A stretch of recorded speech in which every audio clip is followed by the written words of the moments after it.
नमस्कार दोस्तों, आज हम बताएंगे 2022 में पड़ने वाली सोमवती अमावस्या के तिथि, पूजा विधि और कथा के बारे में। सोमवार को पड़ने वाली अमावस्या को सोमवती अमावस्या कहा जाता है। हिंदू धर्म में इस अमावस्या का विशेष महत्व है। पुराणों में कहा गया है कि इस दिन सुहागिन महिलाओं को अपने पति की दीर्घायु की कामना के लिए पूजा करना चाहिए। इस दिन मौन व्रत रहने से सहस्त्र गोदान का फल प्राप्त होता है। सोमवार चूंकि भगवान शिव को समर्पित है, इसलिए इस दिन भोलेनाथ की पूजा करते हुए महिलाएं अपने पति की दीर्घायु की कामना करती हैं और पीपल के वृक्ष में शिव जी का वास मानकर उसकी पूजा और 108 परिक्रमा करती हैं। इस दिन गंगा स्नान का विशेष महत्व माना गया है, लेकिन संभव न हो तो नहाते समय पानी में गंगा जल मिलाकर स्नान करें। इस दिन पीपल के वृक्ष की पूजा करने से सौभाग्य में वृद्धि होती है। पीपल की पूजा के बाद गरीबों को कुछ दान अवश्य देना चाहिए। यदि कोई नदी या सरोवर निकट हो तो वहां अवश्य जाएं और भगवान शंकर, पार्वती जी, गणेश जी और तुलसी जी की भक्ति भाव से पूजा करें। सोमवती अमावस्या के दिन 108 बार तुलसी की परिक्रमा करना, ओमकार का जप करना, सूर्य नारायण को अर्घ्य देना अत्यंत फलदायी होता है। सिर्फ तुलसी जी की 108 बार प्रदक्षिणा करने से घर की दरिद्रता भाग जाती है। पुराणों में कहा गया है कि सोमवार को अमावस्या बड़े भाग से पड़ता है। सोमवार चंद्रमा का दिन है। इस दिन सूर्य तथा चंद्र एक सीध में स्थित रहते हैं, इसलिए यह पर्व विशेष पुण्य देने वाला हो जाता है।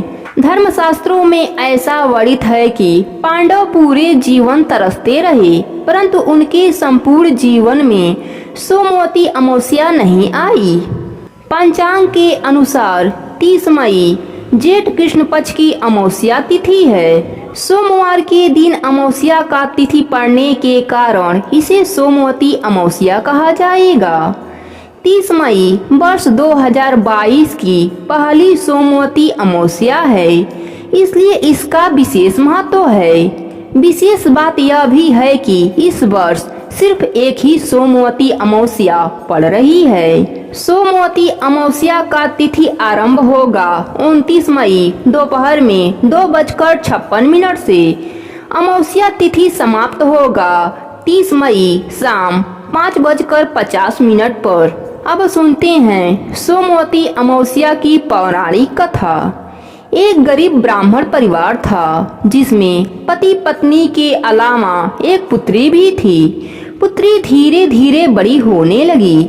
उस लड़की में समय के साथ सभी गुणों का विकास हो रहा था। वह लड़की सुंदर, संस्कारवान एवं गुणवंती भी थी, लेकिन गरीब होने के कारण उसका विवाह नहीं हो पा रहा था। एक दिन ब्राह्मण के घर एक साधु पधारे, जो कि कन्या के सेवा भाव से काफी प्रसन्न हुए।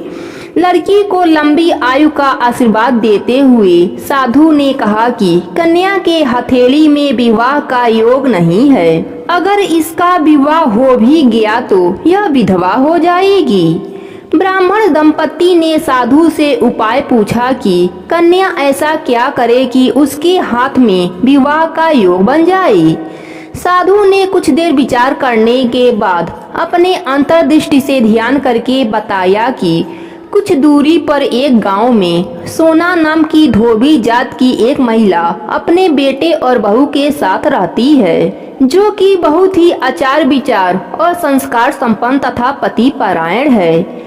यदि यह कन्या उसकी सेवा करे और वह महिला इसके शादी में अपने मांग का सिंदूर लगा दे, उसके बाद इस कन्या का विवाह हो तो इस कन्या का विधवा योग मिट जाएगा। साधु ने यह भी बताया कि वह महिला कहीं आती जाती नहीं है। यह बात सुनकर ब्राह्मणी ने अपने बेटी से धोबिन की सेवा करने की बात कही। कन्या मान गई। अब हर रोज धोबिन के घर जाकर सफाई और अन्य सारे काम करके अपने घर वापस आ जाती। सोना धोबिन अपने बहू से कहती है कि तुम तो सुबह ही उठकर सारे काम कर लेती हो और पता भी नहीं चलता। बहू ने कहा कि माँ जी, मैंने तो सोचा कि आप ही सुबह उठकर सारे काम खुद ही खत्म कर लेती हैं। मैं तो देर से उठती हूँ। इस पर दोनों सास बहू निगरानी करने लगी कि कौन है जो सुबह ही घर का सारा काम करके चला जाता है। कई दिनों के बाद धोबिन ने देखा कि एक कन्या मुंह अंधेरे घर में आती है और सारे काम करने के बाद चली जाती है। जब वह जाने लगी तो सोना धोबन उसको पकड़ लिया और पूछने लगी कि आप कौन हैं और इस तरह छुपकर मेरे घर की चाकरी क्यों करती हैं। तब कन्या ने साधु द्वारा कही गई सारी बात बताई। सोना धोबन पति परायण थी, उसमें तेज था, वह तैयार हो गई। सोना धोबन के पति थोड़ा अस्वस्थ थे।